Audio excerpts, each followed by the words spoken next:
Olá pessoal, sejam muito bem-vindos a mais uma videoaula do curso NR32, Segurança no Trabalho em Serviços de Saúde. Na última aula vocês conheceram como surgiram as normas regulamentadoras. Na aula de hoje vocês vão fazer um passeio pelo mundo das normas regulamentadoras, conhecer quais são elas e para que elas servem. Um outro tópico muito importante da aula de hoje é saber quais normas regulamentadoras se aplicam para os profissionais da área de saúde. Então vamos com a gente. Veja esse vídeo muito legal.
Jéssica, a aula de hoje não foi fácil não, né? Você viu quantas normas regulamentadoras se aplicam?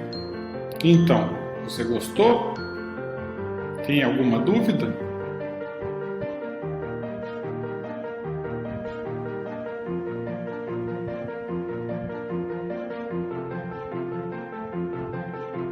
Ah, interessante esse assunto, Jéssica. Deixa eu tentar responder para o pessoal aqui do vídeo. Muito interessante essas perguntas da Jéssica. Vamos lá revisar o que ela perguntou? Ela fez duas perguntas e uma delas é uma pegadinha. Ela perguntou qual norma regulamentadora se aplica ou cuida ou está preocupado com a saúde e a segurança do paciente dela.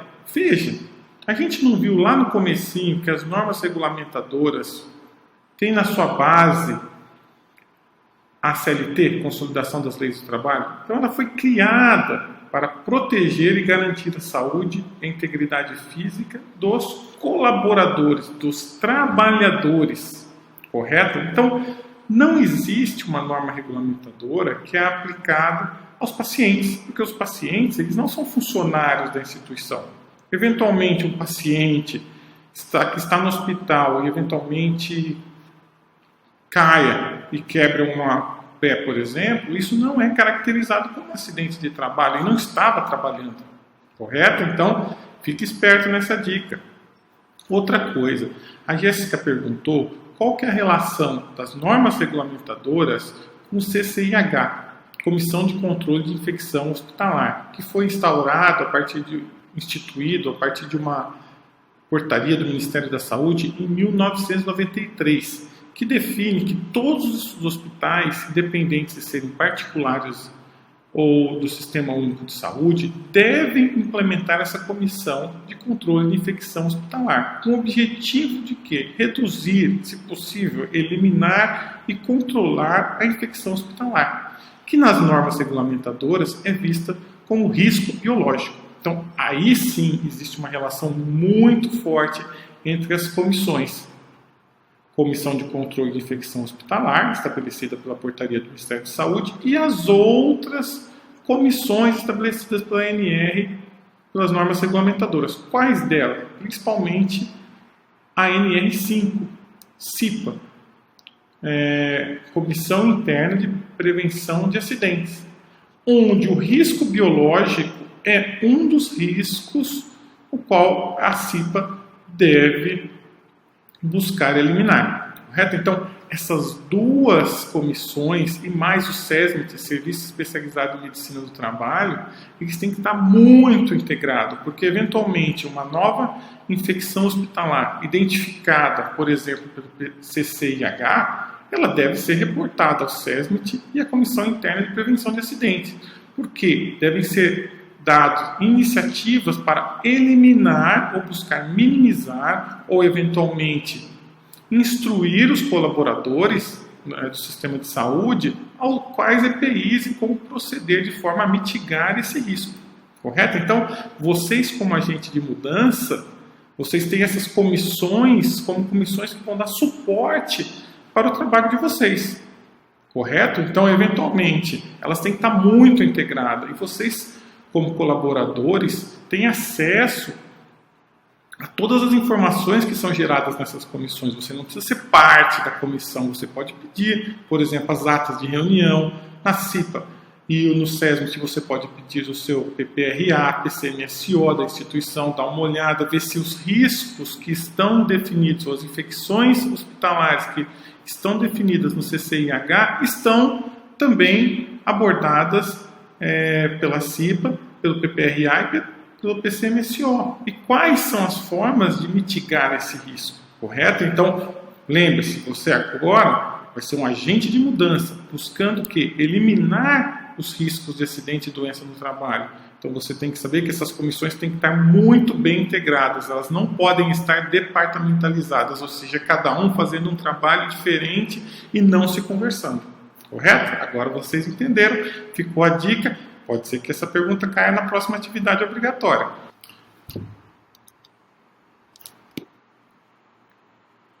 Então vamos voltar um pouco para o que o nosso amiguinho astronauta nos ensinou hoje.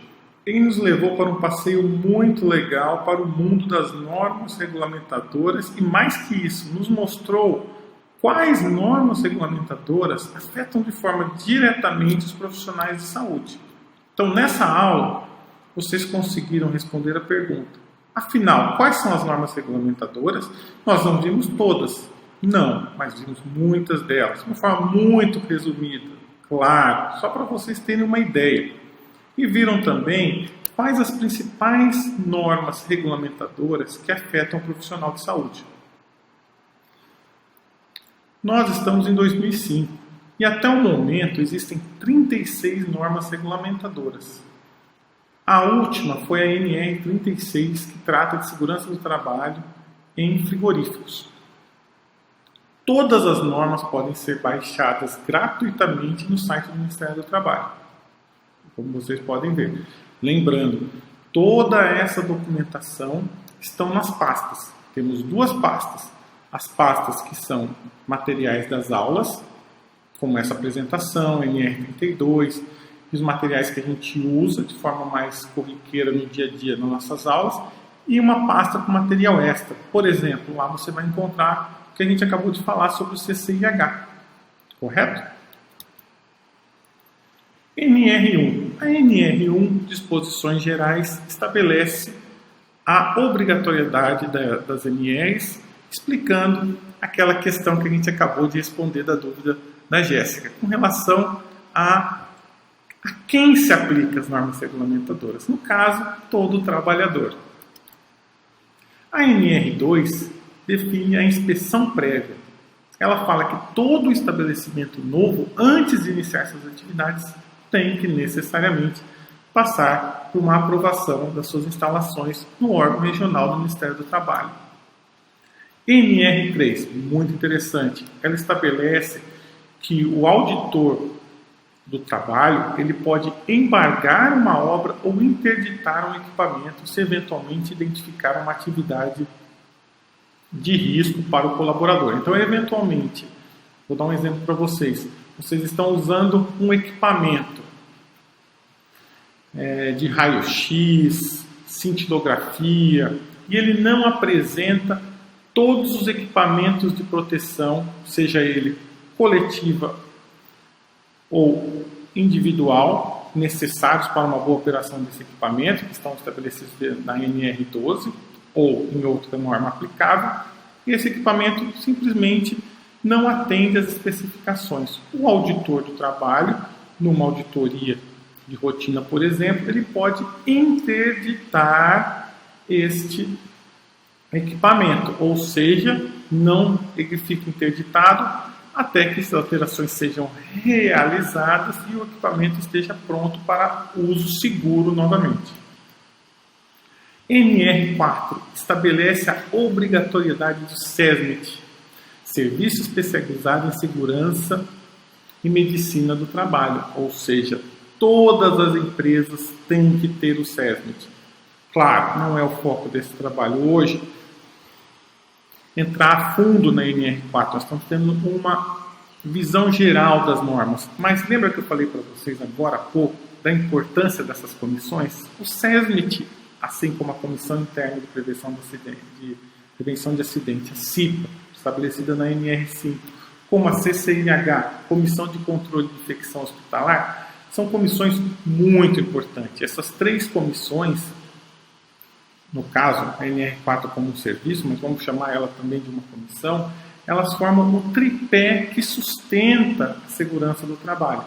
Então, eu vou mostrar aqui rapidamente para vocês como ela é dimensionada. Então, Nessa NR4, vocês vão ver que o grau de risco de uma atividade de atendimento hospitalar é 3. Vocês podem verificar ali, grau de risco 3. Correto? Do canto direito ali. Aqui, ó. Grau de risco 3. Dependendo da atividade, podem ter outras atividades, por exemplo, que não incluem atendimento de urgência e emergência, por exemplo, ela pode ser grau de risco 2 ou menor. Mas nesse caso, vamos pegar um exemplo de grau de risco 3.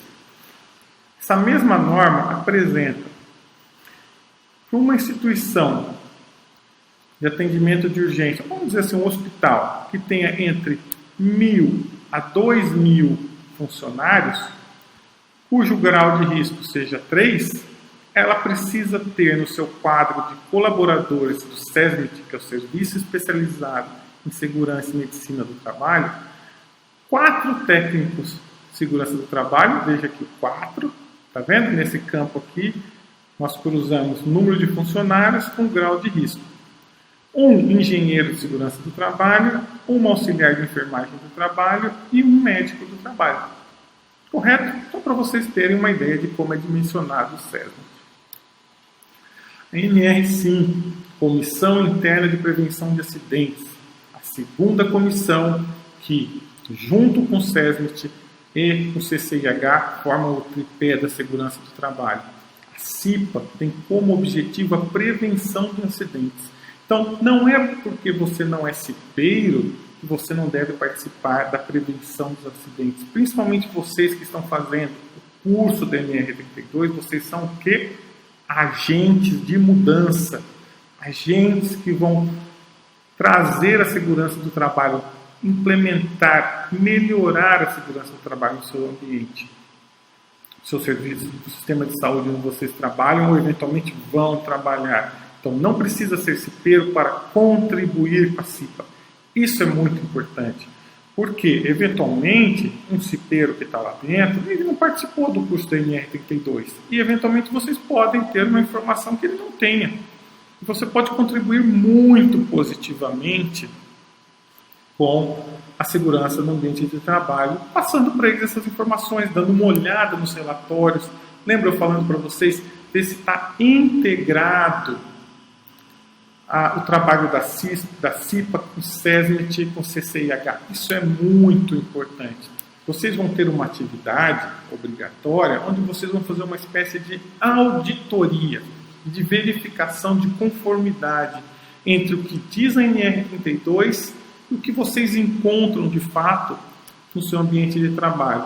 A pergunta é, está 100% implantado? Vocês vão verificar. Se não estiver, o que vocês podem fazer? Um dos passos que vocês podem fazer é notificar a CIPA e o SESMIT-TR, toda a estrutura, as pessoas que trabalham, que compõem o SESMIT-TR.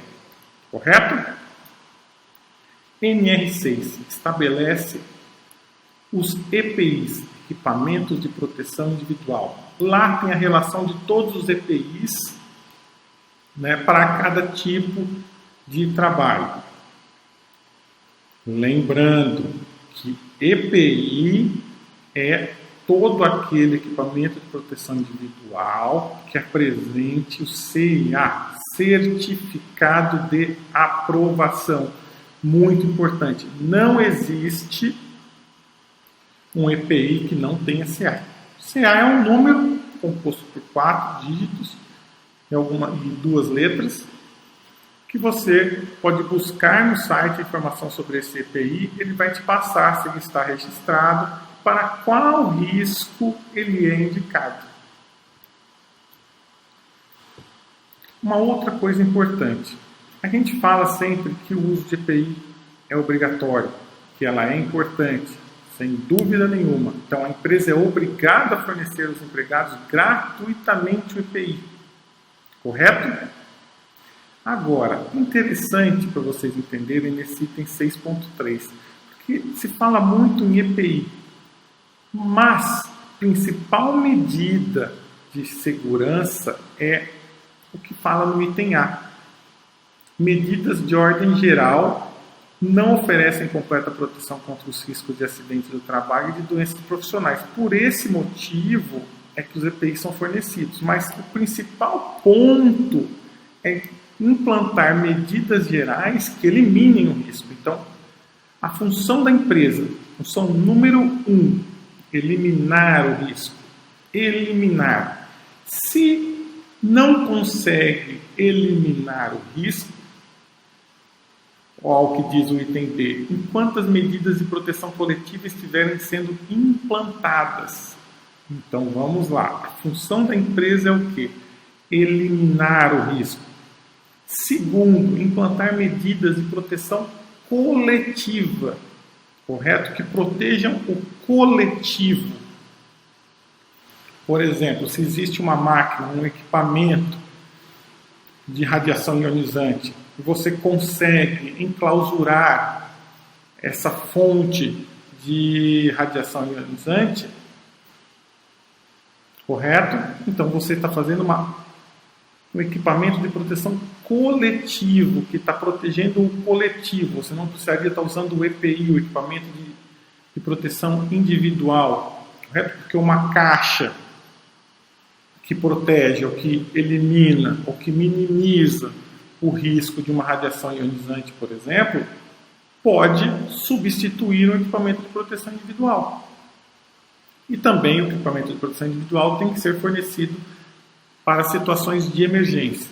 Então, resumindo o que está dizendo no item 6.3, em outras palavras, isso é uma interpretação, correto?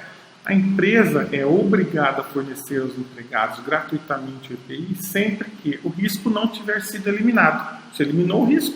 Então, isso é importante. Vocês, como agente de mudança, às vezes a gente foca muito em, nossa, que EPI que tem que usar ali, que EPI tem que usar aquela.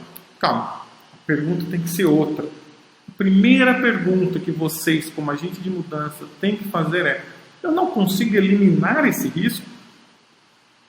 Não tem um equipamento no mercado que emita menos radiação?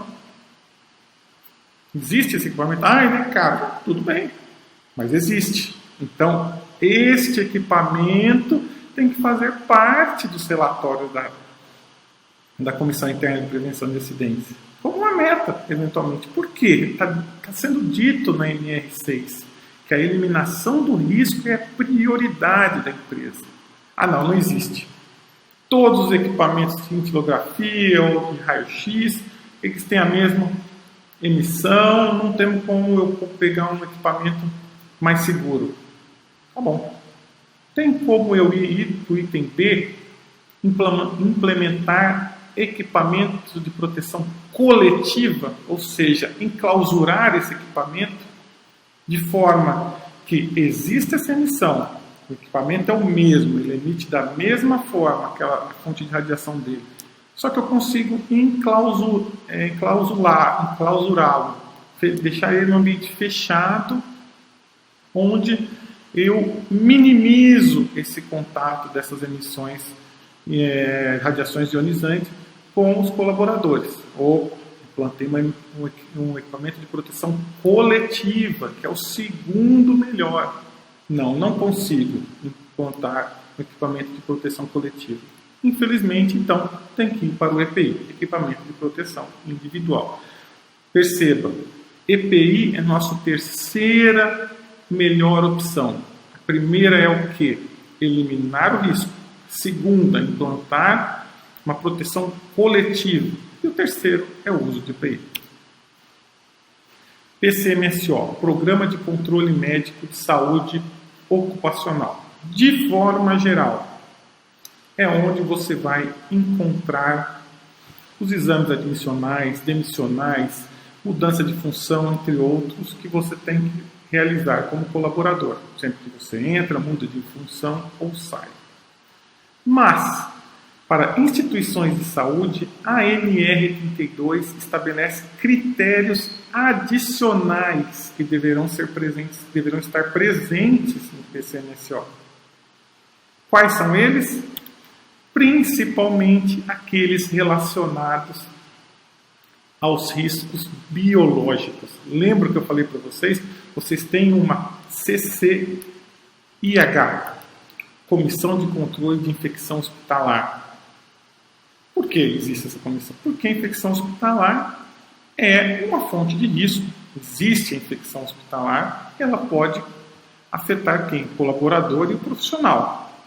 Sabendo disso, a NR32 estabeleceu critérios adicionais para o PCMSO, porque o risco biológico ele está muito presente na vida do profissional de saúde.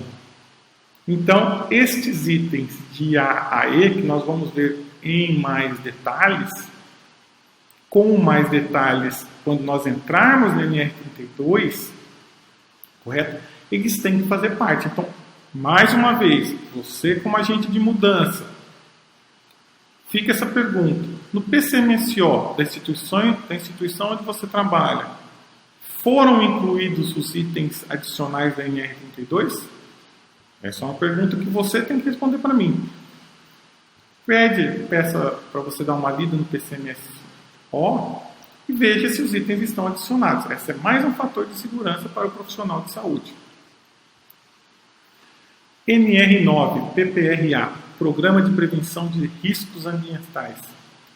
No PPRA, devem estar estabelecidas todas as atividades, quais os riscos e as formas de mitigar esse risco. O PPRA, ele pode ser elaborado pelo profissional de saúde. Então, eventualmente, você que está participando desse curso pode contribuir ou até elaborar o PPRA. Da mesma forma que o PCMSO, a NR32 estabelece requisitos adicionais para o PPRA, que nós vamos ver.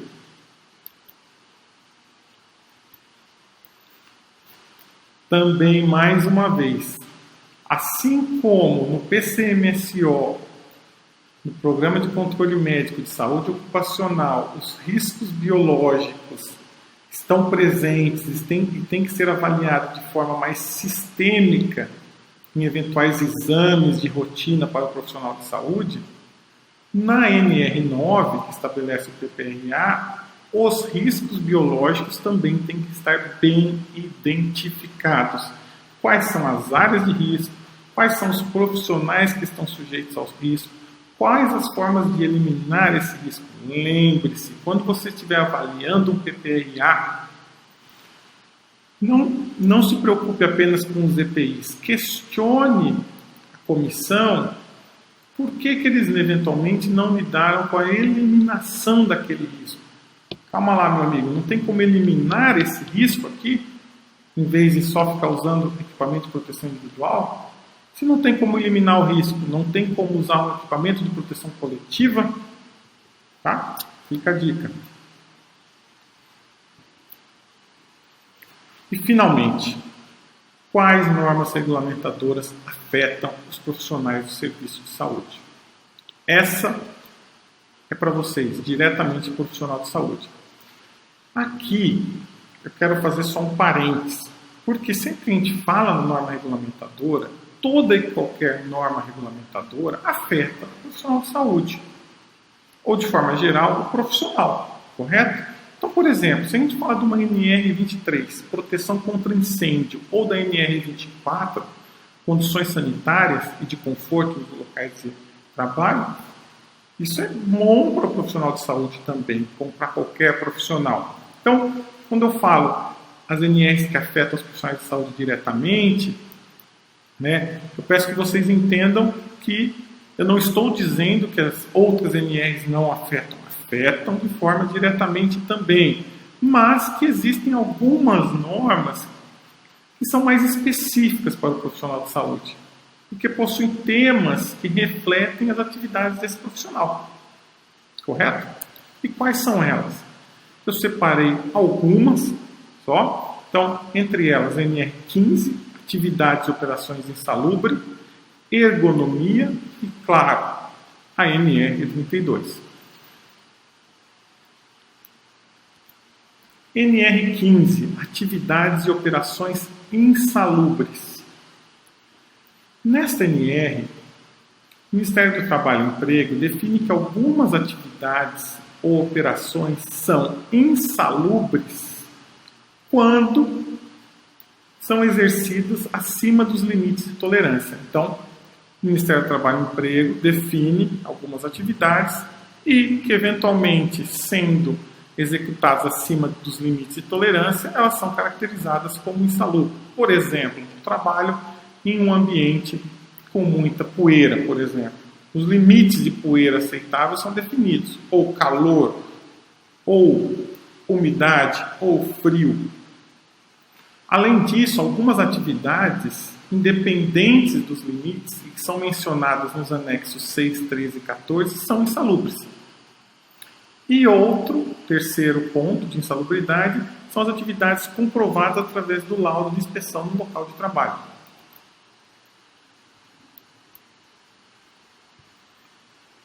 E o que mais fala o Ministério do Trabalho e Emprego?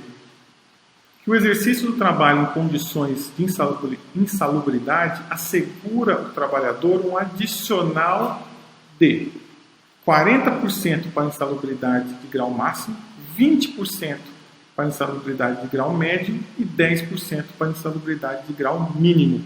Isso sobre o salário mínimo local.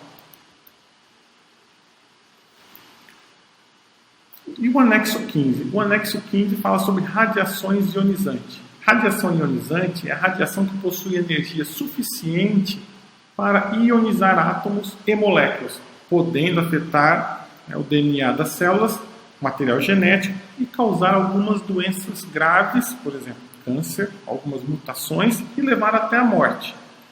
Como vocês sabem, a radiação ionizante possui uma ampla utilização na medicina. Se vocês entrarem nesse site que eu passei para vocês, o material também está na pasta dos extras. Vocês vão ver alguns usos da radiação ionizante na medicina. Vocês vão ver, aqui nós entrarmos no NR32 mais a fundo, que a NR32 ela estabelece critérios adicionais, mas deixa para a Comissão Nacional de Energia Nuclear definir os requisitos mínimos necessários. Então, que é esse CENEM NE 3.01. É um documento que também está presente, vocês darem uma olhada. Então, ele é um documento adicional à NR32, que também está presente na NR15, que estabelece os requisitos de segurança para o trabalho com energia nuclear e radiações ionizantes. Aqui eu apresentei para vocês uma jurisprudência de uma técnica de enfermagem que ganhou um adicional por radiação ionizante. Ela ficava exposta à radiação ionizante sempre que os exames eram feitos. Então, também, para quem quiser ter um pouco mais de informação, e esse é um caso particularmente, vamos dizer assim, único, pelo seguinte: a NR15 estabelece insalubridade, periculosidade, que é a NR16, que fala sobre, eventualmente, principalmente, contato com material explosivo, né, que você pode, num único contato, vir a óbito. Então, a periculosidade ela não é acumulativa. Periculosidade é NR16, onde um simples e único contato pode levar à morte. Mas, neste caso, o juiz entendeu que a técnica de enfermagem tinha direito ao adicional por radiação ionizante, tanto como insalubridade, como periculosidade. Aqui são outros exemplos, né, de atividades e operações insalubres que eu citei para vocês. Radiação ionizante, que é o anexo 7, frio, anexo 9, agentes químicos, anexo 11 e 13, e agentes biológicos, anexo 14. Ergonomia. Ergonomia estabelece as condições de trabalho que são adequadas ao homem. Como adequar posição, postura, peso no trabalho do dia a dia. Correto? E finalmente chegamos ao final. E o que nós falamos na aula de hoje? Quais são as normas regulamentadoras e quais afetam os profissionais de serviço de saúde. Espero que nessa aula, com esse vídeo, eu tenha conseguido responder um pouco dessas perguntas. Peço desculpa porque essa aula levou mais tempo do que as demais. Eu costumo não passar dos 14, 15 minutos. Nessa nós chegamos em mais de 20 minutos, porque como a gente teve que abordar todas as normas regulamentadoras, tá? Então peço desculpa mais uma vez. Vou tentar não repetir isso, deixar as aulas em 14 minutos no máximo. E não se esqueçam, depois de cada videoaula tem uma atividade obrigatória. Obrigado mais uma vez e até a próxima videoaula, onde nós vamos falar sobre a NR32. Nós vamos entrar na norma NR32, começando pelo objetivo e campo de aplicação. Obrigado e até a próxima.